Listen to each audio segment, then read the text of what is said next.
Thanks, Craig. John, two subjects. First, with regard to Israel and the possible ceasefire, a senior official from Egypt told AP that there's a 6-week ceasefire that could go into effect, with Hamas agreeing to free up to 40 hostages, and Israel would release at least 300 Palestinian prisoners. Would those terms provide sufficient incentives to both sides to find a way to work together? We're still negotiating, and I am not going to negotiate from the podium. I'm not going to comment about those particulars. We're still working out the modalities of this arrangement, and we're hopeful that we can get there.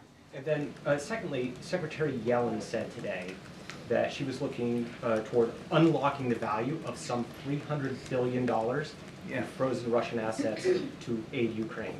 Does she want to spend that money, or is the U.S. looking to use it as collateral for like a debt issuance? What we're talking about here is the potential for using frozen assets. Back in 2022, we froze some $300 billion worth of Russian assets at the beginning of the war. What we're talking about is the potential of using some of those frozen assets to assist Ukraine in their ability to defend themselves, but also to potentially assist with reconstruction in Ukraine. Now, that also, we still believe Russia needs to be responsible for the damage they've caused in Ukraine, so that's not going to let them off the hook for that, but it could be used for that purpose as well. But are you going to spend it, or are you going to use it in an alternative way?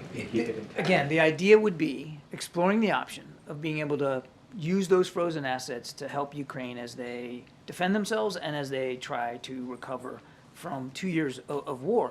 But I want to make a couple of things clear. Number one, we still need more legislative authorities from Congress for the president to be able to act on that, to quote-unquote spend it the way you're talking about. Number two, and this is not an unimportant thing, and the Secretary said this as well, we've got to have our coalition partners who also were involved in the freezing of these assets to come along with us. And so the conversations we're having now are with our allies and partners about making sure that they're on board with the usage of these frozen assets.